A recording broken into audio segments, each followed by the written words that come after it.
Clochette et le secret des fées.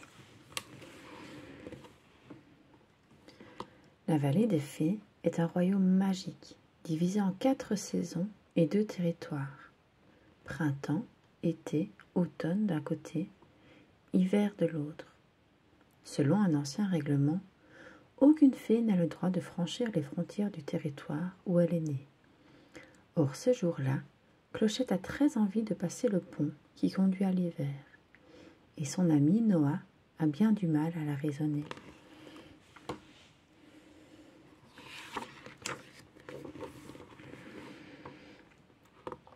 Sans l'écouter, Clochette avance dans la neige. Soudain, ses ailes commencent à scintiller. Affolé, Noah trouva alors un excellent moyen de la ramener.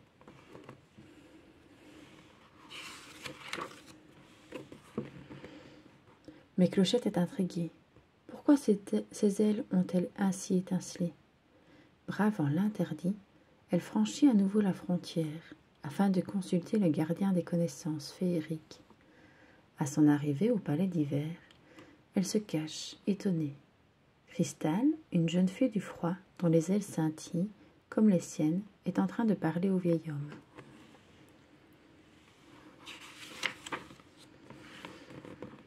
Aussitôt, Clochette se présente, et le gardien comprend tout. Si les ailes des 2 fées se mettent à briller autant quand elles se rapprochent, c'est qu'elles sont sœurs. Toutes 2 sont donc nées d'un seul et même rire de bébé. Quelle découverte!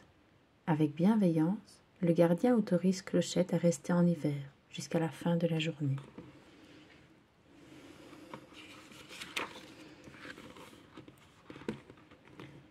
Après avoir passé l'après-midi avec sa sœur, Clochette a décidé de l'inviter chez elle, dès le lendemain. Et pour que Cristal puisse supporter la température élevée, la petite fille des saisons chaudes et ses amis ont fabriqué une étrange machine, un canon à neige.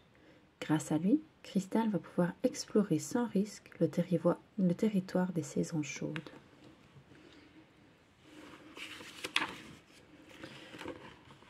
Quand Rosélia lui offre une fleur, Cristal la recouvre de givre étincelant.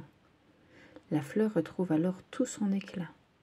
Émerveillée, Clochette et ses amis comprennent que le givre, au lieu de les détruire, préserve les plantes.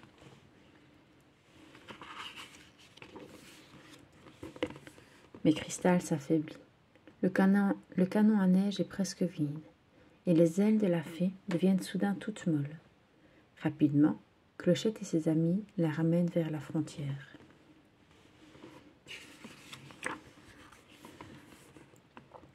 Prévenue, la reine Clarion en personne escorte les 2 sœurs sur le pont. En larmes, elles se séparent. Tandis que Lord Milori, le seigneur de l'hiver, précipite le canon à neige dans la rivière.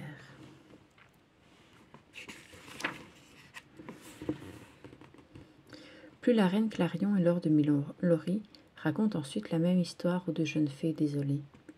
Jadis, un amour fou unissait le seigneur de l'hiver et la reine des saisons chaudes. Mais un jour, Lord Milori perdit l'usage d'une aile en voulant rejoindre sa bien-aimée. Dès lors, il fut décidé que les 2 mondes devraient rester séparés, afin que leurs habitants ne se mettent plus en danger.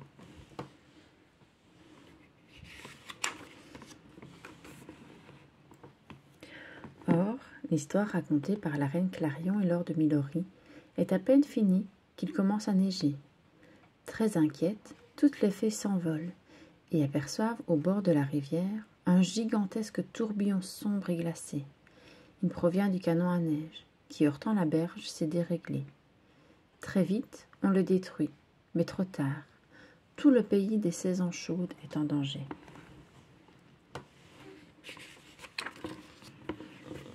Heureusement, Clochette a une idée. À vive allure, elle va prévenir Cristal.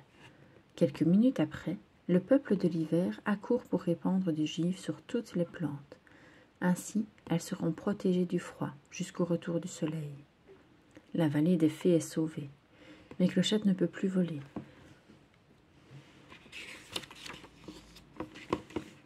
Tristement, elle révèle qu'en allant chercher Cristal, l'une de ses ailes a gelé.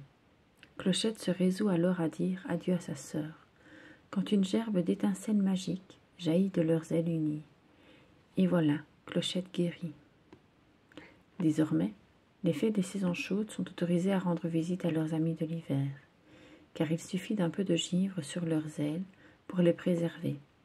Et le bonheur de Clochette et de Cristal, tout comme celui de la reine Clarion et de Lord Milorry, enfin réunis, fait plaisir à voir.